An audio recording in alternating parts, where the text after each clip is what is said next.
करम मांगता हूँ, अता मांगता हूँ,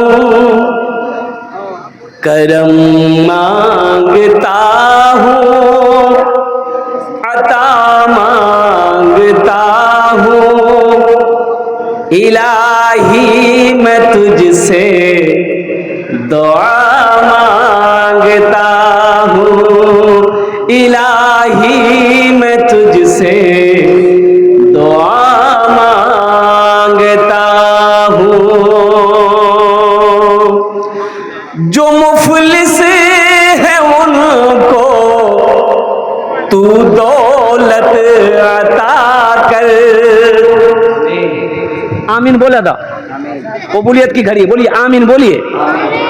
जो मुफलिस है उनको तू दौलत अदा कर,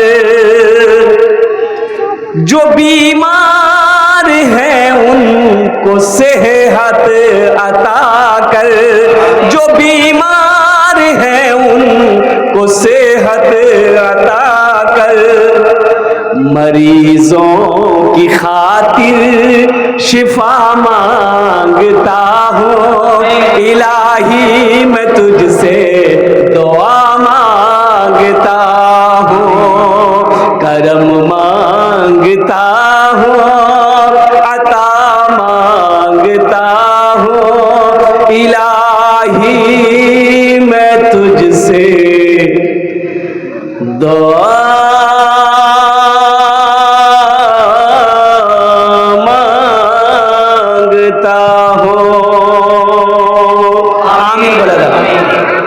हमद बारी ताला के।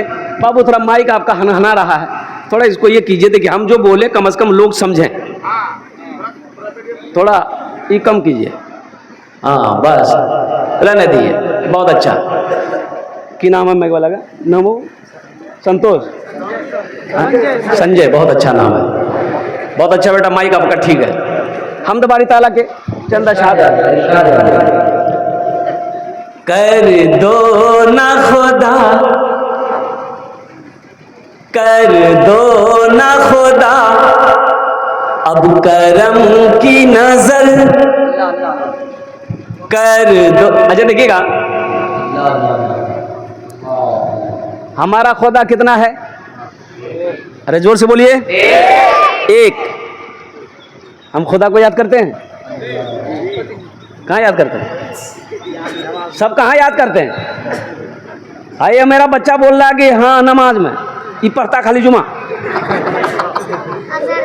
पढ़ता है, ये जुमा 5 फजर जोहर असर मगरिब इशा गायब। सुनो मेरा एक खुदा है, और उनके कितने बंदे हैं? अल्लाह के कितने बंदे हैं? लाखों करोड़ों अरबों खरबों बंदे हैं अल्लाह के। अल्लाह किसी को नहीं भूलता। अब मेरा एक अल्लाह है, हम भूले बैठे। ये कैसा इंसाफ है भाई? ये कैसा इंसाफ? मेरा एक रब है, मेरा एक अल्लाह है, मेरा एक ईश्वर है, हम भूले बैठे हैं, और उनके करोड़ों अरबों खरबों बंदे हैं, वो किसी को नहीं भूला।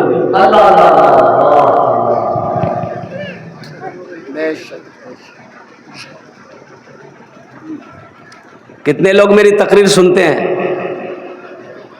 आज जब चंदे की बारी आती है बस चप्पल पकड़ी।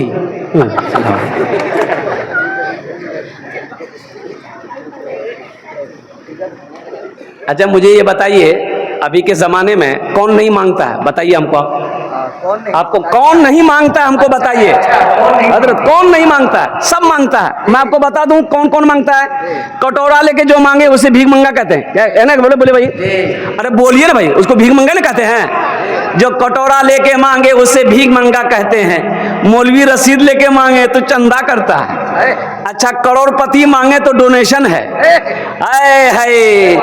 करोड़पति मांगे तो डोनेशन है, नाम देखिए खाली बदल, मांगता सब है। करोड़पति मांगे तो डोनेशन है, सरकार मांगे तो जीएसटी है, सब तो मांग ही रहा। कौन नहीं मांग रहा है?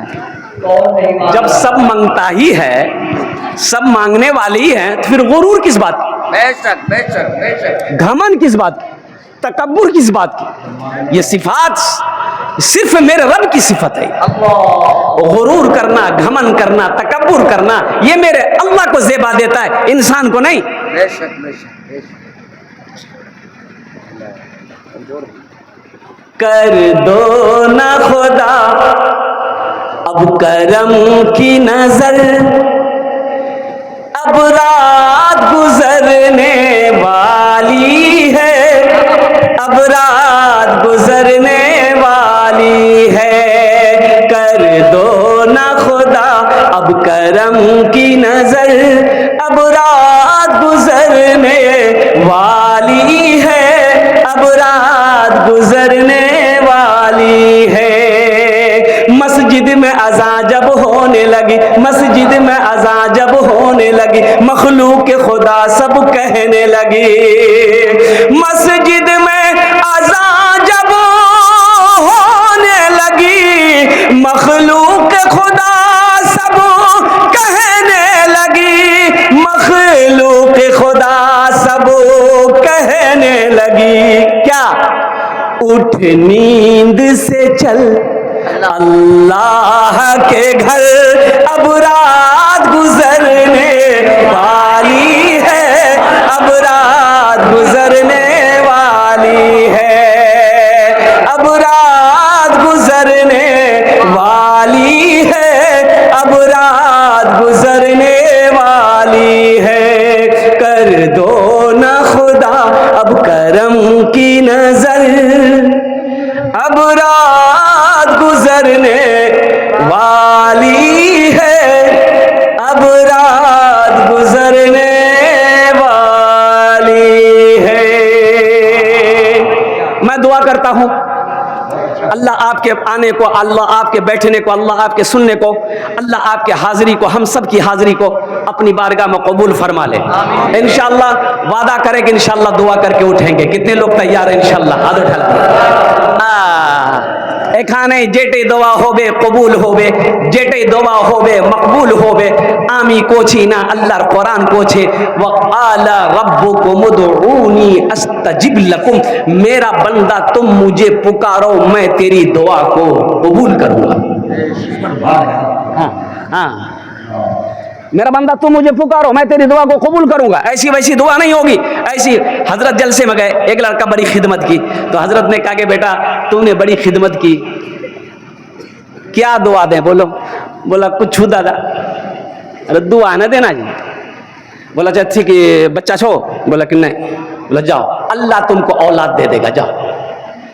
जलसा खत्म, हजरत चले गए। दूसरे साल फिर जलसा हुआ, हजरत आए, वो नौजवान फिर आया खिदमत के लिए। सलाम दुआ के बाद हजरत ने पूछा कुछ मिलो? बोला कुछ नहीं मिली। बोला कुछ नहीं मिली? अच्छा ठीक है, हम तहज्जुद में दुआ करेंगे, अल्लाह अगले साल चाहे बेटा देगा चाहे बेटी देगा, जाओ। जलसा खत्म, हजरत चले गए। तीसरे साल फिर हजरत आए, वो नौजवान फिर आया। तो आते ही हजरत ने पूछा कि बेटा बोल, बेटा भी लू कि बेटी भी लू? बोला कुछ नहीं मिली। बोला कुछ नहीं मिली, ई कैसे होगा? हजरत बोले कि देखो बाबू, हम जिसके लिए भी दुआ करते हैं अल्लाह मेरी दुआ रद्द नहीं करता। अल्लाह बड़ा रहीम है, मेरी दुआ कबूल कर लेता है। तुम्हारे हक में दुआ कबूल काहे नहीं हो रही है? कहीं तो कुछ गड़बड़ है। बोले यहाँ बता। लड़का आगू बढ़ ली तो हजरत पूछल कि बियाह कर ले से? बोले नहीं, बियाह नहीं भी बच्चा कहाँ जाता। एखाने जेटे दुआ होवे कबूल होवे, जेटे दुआ होवे मकबूल होवे। शायद हमारा यही बैठना अगर अल्लाह ने पसंद कर लिया तो आखिरत के लिए बख्शिश का, निजात का जरिया बन जाएगा। और मुसलमानों, मेरे बच्चों, नौजवानों, ये दुनिया एक बाजार है, एक दिन ये बाजार बंद हो जाएगा। जो खरीदना है खरीद लो, जो बटोरना है बटोर लो, जो जमा करनी है कर लो। ना जाने ये जिंदगी वफा करे या ना करे, वफा करे या ना करे। एक बात यह है, ये माइक आप खरीदने के लिए रोटा जाइए, आप दुकानदार से कहिए कि एक ठो माइक लेना, हमको माइक दीजिए। दुकानदार माइक निकाल के दिखाएगा, आप पूछिएगा कि इसकी कीमत कितनी है, दुकानदार बोलेगा 1000 रुपया। आप 1000 रुपये निकाल के उसको दे दीजिए। अब दुकानदार से पूछिए कि बाबू कुछ वारंटी गारंटी है? बोला हाँ 6 महीना गारंटी है। अब दुकानदार से पूछिए कि ये माइक का 6 महीने की गारंटी तुमने दे दी, तो और गारंटी कितना दिन होगा? बोले नहीं भैया हमारी गारंटी नहीं। देगा? अरे बोलो भाई देगा, गारंटी देगा? जब गारंटी है ये नहीं हमारी ना वो वारंटी है ना कोई गारंटी है, तो फिर वहाँ की तैयारी करना होगा, वहाँ की तैयारी करनी होगी, वहाँ के लिए तैयार रहना होगा। और वहाँ की तैयारियों में से सबसे पहली तैयारी नमाज है। मस्जिदों को आबाद करे, अल्लाह आपके घर को आबाद करेगा। नमाज आपसे कुछ मांगती नहीं है, नमाज तो देना चाहती है, नमाज नवाजना चाहती है। मैं सलाम करता हूँ अपने इलाके के जितने भी हमारे हुफ़ाज़े किराम, उलमाए किराम जो मकतब चला रहे हैं, जो मस्जिदों को आबाद कर रहे हैं, कम तनख्वाह में अल्लाह अल्लाह है या अल्लाह। इमाम की तनख्वाह कितनी है अपने बस्ती में? तनख्वाह कितना है इमाम? अगर 5,000 6,000 अरे बोलिए ना भाई 6,000 7,000 नहीं 5,000 बहुत भाग लिया। 5,000 तो बहुत थी। 5,000 इमाम को तनख्वाह मिलने लगे तो पटना में फ्लैट खरीद लेगा वो। सेक्रेटरी साहब से इमाम साहब ने कहा कि इमाम साहब यहाँ तनख्वाह बढ़ा दा, छोटा सातरा हमारे छोटो बच्चा जा 5,000 हम गुजारा नहीं है जी। तो सेक्रेटरी साहब बोली कि हमरा से पूछी बच्चा पैदा कर लाते रहना है तो रहिए, नहीं तो 1 2 3 नेशनल हाईवे फिर जा। इमाम साहब बेचारे मजबूर रह गए। कुछ दिनों के बाद सेक्रेटरी साहब का बेटा पढ़कर आया दिल्ली से, नौकरी नहीं मिल रही है, जुमा का दिन है। सेक्रेटरी साहब ने कहा इमाम साहब दुआ कीजिएगा नमाज में, मेरा बेटा पढ़ लिख कर आया है, इसको अच्छी नौकरी मिल जाए, बेहतर नौकरी मिल जाए। इमाम साहब सलाम के बाद जुमे की नमाज में दुआ किए कि या अल्लाह सेक्रेटरी साहब का बेटा पढ़कर बाहर से आया है, ऐसी नौकरी दिलवा दे सेक्रेटरी साहब के बेटे को, जितनी तनख्वाह मेरी है उतनी तनख्वाह उसको भी मिले। सेक्रेटरी साहब गर्म हो गया कि 5,000 हम किए थे। 5,000 में क्या होगा?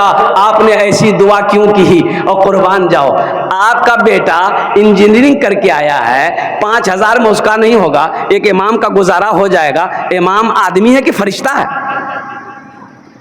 क्या है बोलिए? आदमी ना है। इसका बच्चा नहीं, इमाम साहब इमाम का बीवी नहीं है, ये ब्याह नहीं करेगा, ऐसे घूमते रहेगा ये। भाई इनके भी जज्बात है, इनकी भी ख्वाहिशात है, ये भी तो शादी करेगा। इनकी बीवी के दिलों के अंदर में भी तो ख्वाहिश है कि हम भी अच्छा खाना खाएं, अच्छा लिबास पहने, अच्छा कपड़ा पहने। इनकी भी तो ख्वाहिश है कि मेरे बच्चे अच्छी तालीम हासिल करें। और कुर्बान जाओ, इनकी भी ख्वाहिश है कि मेरा बच्चा जब बीमार पड़े हम भी पटना में पूर्णिया में अच्छे डॉक्टर से इलाज करवाएं। हमारा बच्चा बीमार होगा, हम पूर्णिया में मनोहर झा, मनमोहन झा, इसको झा वो झा को दिखाएंगे। इमाम का बच्चा बीमार होगा, अमौर हॉस्पिटल ला जानी हो। अच्छा है, ये इंसाफ है भाई, इंसाफ है। इसलिए मेरे भाइयों हम ये कहते हैं, देखिए आपसे हाथ जोड़ कर गुजारिश करेंगे, हाथ जोड़कर गुजारिश करेंगे, अपने मस्जिद के इमाम को खुश रखिए जिसके पीछे आप 5 वक्त की नमाज पढ़ते हैं। आप मरिएगा, जनाजे की नमाज वही इमाम पढ़ाएगा, और कभी मौका मिले वही इमाम आपके लिए दुआ करेगा। 100 रुपए, मान के 150 घर की आबादी है, अल्हम्दुलिल्लाह 150 घर की आबादी, हर घर से अगर 100 रुपए मिले तो 150 रुपए कितने? 100 टकिया कितने हुए? 15,000 एक इमाम को तनख्वाह आप नहीं दे सकते हैं। अल्लाह अकबर कबीरा। एक मोबाइल का रिचार्ज खत्म हो जाता है, आप अंबानी, अब घर के अंदर में 3 आदमी है, 3 आदमी, बेटा के पास मोबाइल, बीवी के पास मोबाइल, मेरे पास मोबाइल, 3 मोबाइल है, 3 मोबाइल का रिचार्ज करेंगे, ओ 350 रुपए, 350 रुपए मोबाइल। अब वो 3 मोबाइल का रिचार्ज करेंगे, 1,050 रुपए हुआ। मोबाइल तो रिचार्ज कर लेते हैं, लेकिन ये इमाम साहब हमारे बच्चों को पढ़ा रहे हैं, इमाम साहब इसके पीछे हम नमाज पढ़ रहे हैं, 100 रुपया देने के लिए, 200 रुपए देने के लिए, अल्लाह समद, ना जाने ऐसा लगता है कि कलेजा बाहर निकल जाए। देखिए एक बात याद रखिएगा, मुसलमान बखील नहीं होता। बेशक बेशक मुसलमान बाकी नहीं होता। मुसलमान बखील, अरे बोलिए ना, मुसलमान बखील, हाँ नहीं, मुसलमान बखील नहीं होता। हाँ, जायज कामों में खर्च करने की बारी आए, मुसलमान बुखल से काम नहीं लेता है, मुसलमान बखील नहीं होता है। इसलिए मेरा अल्लाह सखी है, सखी बनो। जहां जायज खर्च हो वहां खर्च करो, जहां सही खर्च हो वहां सही खर्च कीजिए। नेक कामों में खर्च करने की बारी आए वहां खर्च कीजिए। देखिए, दौलत ना कोई लेके जा पाया है, ना कोई लेके जाएगा। जाएगा? बोलिए बोलिए भाई, अरे जाएगा? बोलिए बोलिए, कोई लेके जाएगा? अच्छा, आए थे, कुछ लेके आए थे? कोई जाता है किसी को कुछ ले जाते हुए देखे हैं? नहीं। जब कुछ लेके आए नहीं, जब कुछ लेके जाना नहीं है, तो फिर इसको सीने से चिमटा के क्या फायदा है? बीवी के पास कपड़ा नहीं, आपने बैंक में पैसा रखा है, बच्चे को पहनने का कपड़ा नहीं है, आप पैसा तिजोरी में रखे हैं, अच्छा खाना नहीं है बच्चों को खिला रहे हैं, आप अच्छी तालीम नहीं दे पा रहे हैं, आप पैसा जमा जमा करके रख रहे हैं। वैसे शेख अब्दुल हक मुहद्दिस देहलवी रहमतुल्लाह अलैह बहुत अच्छा मजमून लिखा कि एक नौजवान हजरत अब्दुल हक मुहद्दिस देहलवी रहमतुल्लाह अलैह के पास में आया कि हजरत, मेरी उंगली ना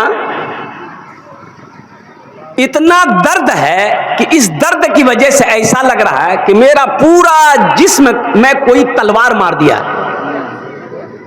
हजरत डॉक्टर को दिखा चुके, हकीम को दिखा चुके, तबीब को दिखा चुके, जर्रा को दिखा चुके, कई हजार की दवाई खा लिया, फायदा नहीं, आराम नहीं, आराम नहीं है।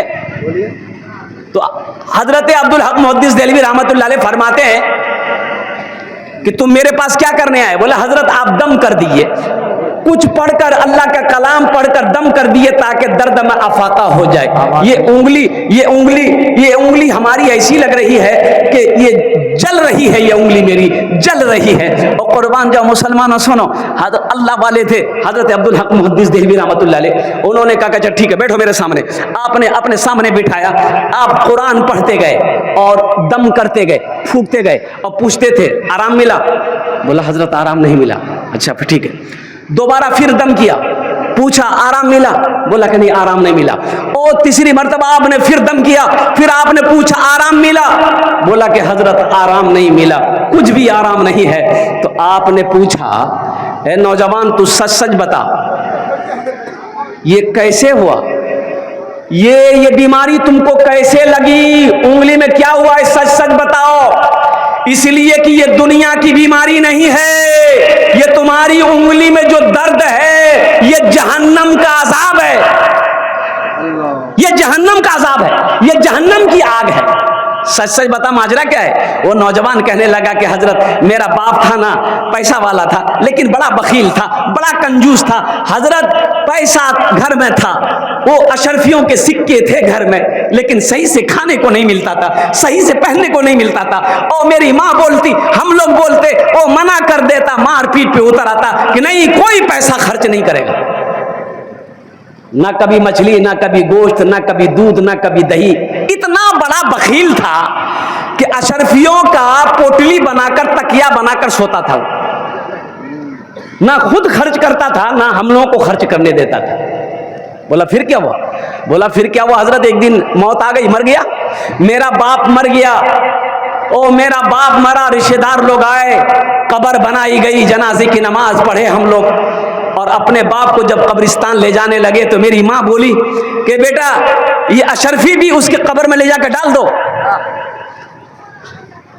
अरे बड़ी मोहब्बत करता था अशरफियों से, जीते जिंदगी कभी हम लोगों को अशरफी में पैसे में हाथ लगाने नहीं दिया। जैसा होगा अल्लाह खिलाता खिलाएगा, जा जा अशरफी को भी उसकी कब्र में डाल दे। ये नौजवान भी बोला कि अम्मा सही बोल रही, जब जिंदगी में अब्बा खर्चा नहीं करने दिया, अब ये दौलत लेके क्या करेंगे?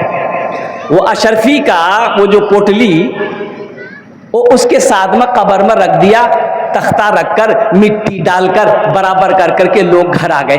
2-4 दिन के बाद ये लड़का सोचा कि बताइए अशरफी सब कब्र में रख दिए, आखिर बर्बादे हो जाएगा, तो लेते आते हैं, घर में काम करेंगे। अब बाप वैसे बखील थे, जो भी थे खर्च नहीं करने दिए, खर्च नहीं किए। तो वो नौजवान कब्रिस्तान पहुंचा, कब्र की मिट्टी हटाया, और जब तख्ता हटाया देखता क्या है कि जितने अशरफी के सिक्के थे उसके बाप के जिस्म में चिपका हुआ है। बोले अरे हम तो पोटरी में रखे थे, या बदन में चिपकाया हुआ है। तो ये नौजवान उंगली लेकर एक अशरफी को, एक सिक्का को ऐसे छुआ, बस छूना था। ये नौजवान कहता है, हजरत अब्दुल हक मुहद्दिस देहलवी रहमतुल्लाह अलैह को कहता है नौजवान कि हजरत मैंने सिक्का को जैसे ही छुआ ऐसा लगा मेरे पूरे बदन में करंट लग गया, पूरा जिस्म मेरा कांपना शुरू हो गया। हजरत फिर मैंने सिक्का को नहीं छुआ और कब्र की मिट्टी को मैंने बराबर की। हजरत उसी वक्त से इस उंगली में ऐसी टिस होती है पैदा, ऐसा लगता है कि मेरा पूरा बदन जल जाएगा, ना खाने चैन है, ना सोने चैन है, ना बैठने चैन है। हजरत अब्दुल हक मुहद्दिस देहलवी रहमतुल्लाह अलैह फरमाते हैं, ए नौजवान, इसका इलाज कोई डॉक्टर नहीं कर पाएगा, ये जहन्नम की आग है, ये जहन्नम की आग है। ऐसा करो, इसको अगर कोई बुझा सकता है तो आंख का आंसू बुझा सकता है, आंख के आंसू बुझा सकता है, रो, और जब आंसू निकले तो इन उंगलियों को आंसू लगा दो, इंशाअल्लाह अल्लाह तुम्हें शिफा देगा।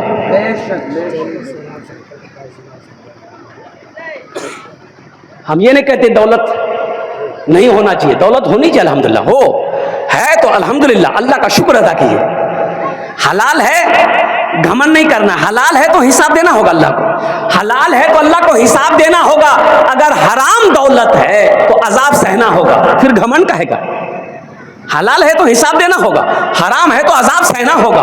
तो हम कहते हैं कि जहां पर अल्लाह दौलत दे, माल दे, पैसा दे तो अल्हम्दुलिल्लाह अल्लाह का शुक्र अदा कीजिए। जहां खर्च हो वहां खर्च कीजिए, जहां जायज खर्च हो वहां खर्च कीजिए। मदरसा हो, मस्जिद हो, गरीब हो, फकीर हो, यतीम हो, बेसहारा हो, उनके पीछे पैसा लगाओ, ये पैसा अल्लाह के बैंक में जमा होगा। मेरा अल्लाह सखी है, सखावत को पसंद करता है। इसलिए मैं कहता हूं मुसलमान बखील, अरे मुसलमान बखील नहीं होता, मुसलमान कंजूस नहीं होता, मुसलमान कंजूस नहीं होता, मुसलमान बखील नहीं होता। हम ये नहीं कहते मेरे पास 10 रुपए हैं, अच्छा देखिएगा मेरा क्या है, आपका क्या है। अल्लाह के रसूल सल्लल्लाहु अलैहि वसल्लम इरशाद फरमाते, लोगों तुम कहते हो ये माल मेरा, ये माल मेरा, ये माल मेरा, ये माल मेरा। साहबा ने कहा या रसूलल्लाह ये माल तो मेरा है। बोला नहीं तुम्हारा नहीं है। या रसूलल्लाह कैसे नहीं है, ये खेत तो मेरी है, ये मोबाइल या रसूलल्लाह मेरी है। ओ मुसलमानों सुनो, अल्लाह के हबीब सल्लल्लाहु अलैहि वसल्लम इरशाद फरमाते नहीं ये माल तुम्हारा नहीं है, ये माल तुम्हारा नहीं है, ये माल तुम्हारा नहीं है। या रसूलल्लाह सल्लल्लाहु अलैहि वसल्लम फिर मेरा माल कौन सा है। आपने इरशाद फरमाया जो तुम अपने हाथों से आगे भेज दिए वो तुम्हारा है, जो बचा हुआ है वो तुम्हारे बेटों का है, वारिसों का है, वो तुम्हारे हुकूकदारों का है, वो तुम्हारा नहीं है।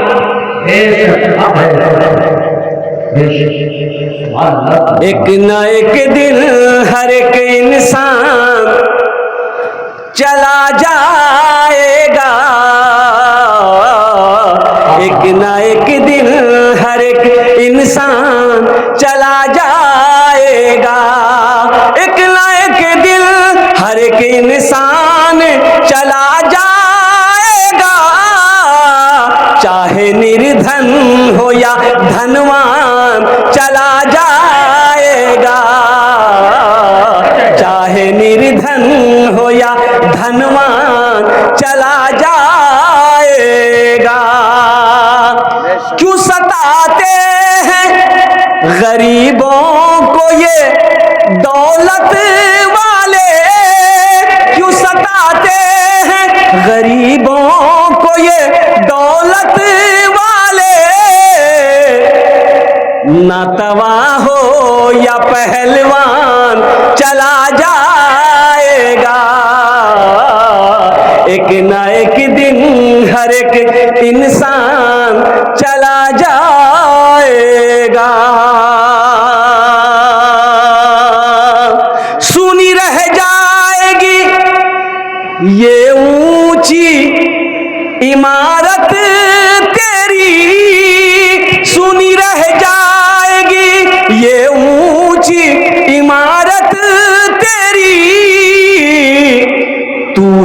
कुछ रोज का मेहमान चला जा, तू है कुछ रोज का मेहमान चला जाएगा।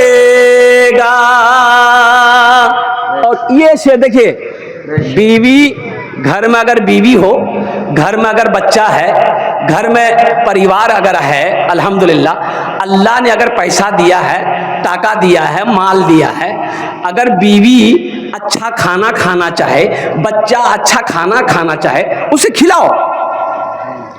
बाप बीमार हो गया, सुनो नौजवानों सुनो, बाप बीमार है, माँ बीमार हो गई, पैसा अल्लाह ने दिया है, ये अमौर रोटा के डॉक्टरों के चक्कर में मत पड़ो। अच्छे डॉक्टर, अच्छे सर्जन से बाप का इलाज कराओ, माँ का इलाज कराओ। बखीली ना करो, कंजूसी ना करो, अच्छा खाना खाओ, अल्लाह ने दिया है, खाओ। अच्छा, कितने लोगों को देखा है 50 बीघा जमीन का मालिक, 100 बीघा जमीन का मालिक, पैरम चप्पल, पैरम चप्पल नहीं सुन, वो की चप्पल भी नहीं की थी। इतना पैसा, इतनी दौलत, बदन में फटा हुआ कपड़ा, या अल्लाह गंजी फटी हुई, लुंगी यहां ढक यहां बनी,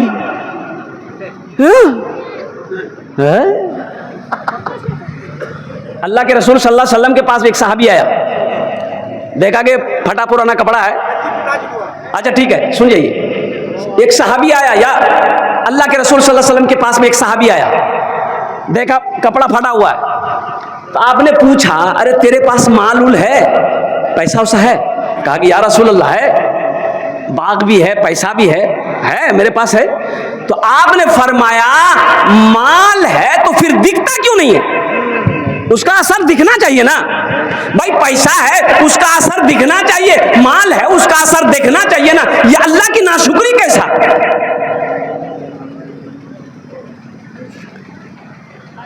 एक न एक दिन हर एक इंसान चला जाएगा, हाथ खाली ही आए थे